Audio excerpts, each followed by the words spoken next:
Hello, welcome to my channel. Today we will discuss a very important story on child marriage. Write a short note on Payal story about child marriage. Payal, a girl from a village Hinsla in Rajasthan's Alwar district.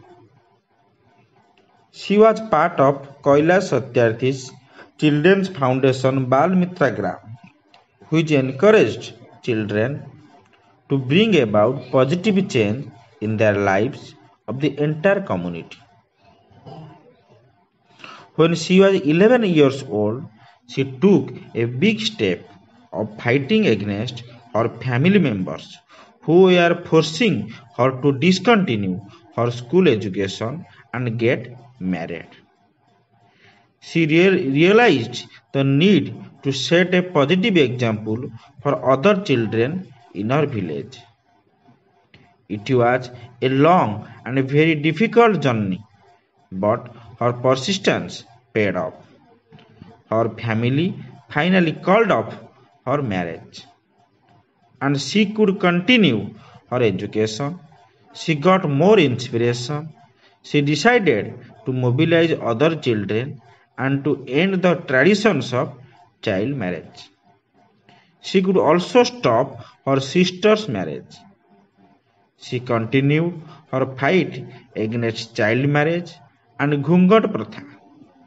It took a year to bring about the change, and the village women finally joined her to speak out and voice their opinions.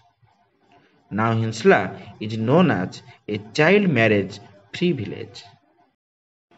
ବର୍ତ୍ତମାନ କାହାଣୀଟିକୁ ଓଡ଼ିଆରେ ଶୁଣିବା ଏବଂ ବୁଝିବା। ରାଜସ୍ଥାନର ଅଲୱର ଡିଷ୍ଟ୍ରିକ୍ଟର ଏକ ଛୋଟ ଗ୍ରାମ ହେଉଛି ହିଂସ୍ଲା। ପାୟଲର ଘର ସେ ହିଂସ୍ଲା ଗ୍ରାମରେ।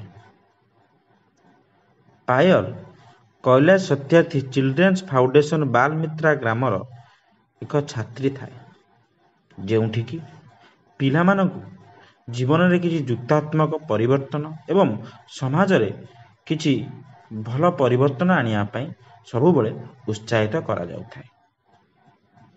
ଯେତେବେଳେ ପାୟଲ 11 ବର୍ଷର ଥିଲା, ତାର ଘରେ ତାକୁ ବାହା କରିବା ପାଇଁ ଇଚ୍ଛା କଲେ।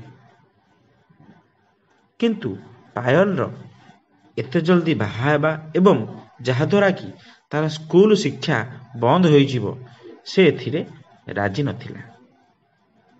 ତେଣୁ ସେ ଘର ଲୋକଙ୍କ ବିରୁଦ୍ଧରେ ଏକ କଠିନ ପଦକ୍ଷେପ ନେଲା। ସେ ଏହି ବିବାହ ବିରୁଦ୍ଧରେ ସ୍ୱର ଉତ୍ତୋଳନ କଲା।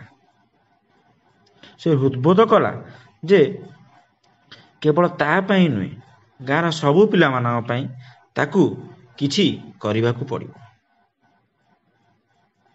ଏହା ବହୁତ ଲମ୍ବା ଏବଂ କଷ୍ଟକର ଯାତ୍ରା ଥିଲା, କିନ୍ତୁ ତାର ଜିଦ୍ ଆଗରେ ତାର ଘର ଲୋକ ହାର ମାନିଥିଲେ। ଶେଷରେ ତାର ବାହାଘରକୁ ପରିବାର ଲୋକମାନେ ବନ୍ଦ କରିଥିଲେ ଏବଂ ସେ ତାର ସ୍କୁଲ ଶିକ୍ଷା ଜାରି ରଖିଲା। ସେ ଆହୁରି ଅନୁପ୍ରାଣିତ ହେଲା ଏବଂ ସେ ନିଷ୍ପତ୍ତି ନେଲା ଯେ ଆଜିଠାରୁ ସମସ୍ତ ଗାଁର ସମସ୍ତ ପିଲାମାନଙ୍କୁ ସେ ସଚେତନ କରେଇବ ଏବଂ ଏହି ବାଲ୍ୟ ବିବାହର ପ୍ରଥାକୁ ବନ୍ଦ କରିବ। ସେ ମଧ୍ୟ ତା ନିଜ ଭଉଣୀର ବାଲ୍ୟ ବିବାହକୁ ବିରୋଧ କରି ବନ୍ଦ କରିଥିଲା। ସେ ଏଇଭଳି ତାର ଯୁଦ୍ଧକୁ ଜାରି ରଖିଥିଲା ବାଲ୍ୟ ବିବାହ ଏବଂ ଗୁଙ୍ଗଟ ପ୍ରଥା ବିରୁଦ୍ଧରେ। ପାଖାପାଖି 12 ମାସ ଯୁଦ୍ଧ ଲାଗିଯାଇଥିଲା ତାର ଗାଁରେ ଏଇଭଳି ପରିବର୍ତ୍ତନ ଆଣିବା ପାଇଁ। ଶେଷରେ ଗାଁର ସ୍ତ୍ରୀ ଲୋକମାନେ ମଧ୍ୟ ତାର ଏହି ଆନ୍ଦୋଳନରେ ଯୋଗ ଦେଇଥିଲେ। ସେ ତାର ଗାଁକୁ ବାଲ୍ୟ ବିବାହ ମୁକ୍ତ କରିପାରିଥିଲା। ବର୍ତ୍ତମାନ ହିଂସ୍ଲା ଏକ ବାଲ୍ୟ ବିବାହ ମୁକ୍ତ ଗାଁରେ ପରିଣତ ହୋଇପାରିଛି। What are the lessons learned from the Payal story? Point 1. Like boys, girls also have dreams. We should not stop their journey towards fulfilling their aspirations by forcing them into early marriage. ପୁଅମାନଙ୍କ ଭଳି ଝିଅମାନଙ୍କର ମଧ୍ୟ ଜୀବନରେ କିଛି ସ୍ୱପ୍ନ ଅଛି। ଆମେ ସେମାନଙ୍କୁ ଅତି କମ୍ ବୟସରୁ ବିବାହ କରିଦେଇ ତାଙ୍କର ସ୍ୱପ୍ନକୁ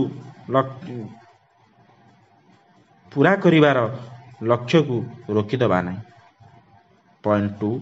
We need to safeguard their human rights by giving them opportunities. ଆମେ ତାଙ୍କୁ ସୁବିଧା ଦେବା ସହିତ ତାଙ୍କର ମାନବିକ ଅଧିକାରକୁ ମଧ୍ୟ ସୁରକ୍ଷା ଦେବା ଦରକାର। This will reduce inequality, poverty, violence in the society. ଯାହାଦ୍ୱାରା କି ସମାଜରେ ଅସମାନତା, ଦରିଦ୍ର ଏବଂ ହିଂସା କମିବ। And we can create a better world for all. ଯାହାଦ୍ୱାରା ଆମେ ସମସ୍ତଙ୍କ ପାଇଁ ଏକ ସୁନ୍ଦର ଏବଂ ସୁସ୍ଥ ସମାଜ ଗଢ଼ିପାରିବା।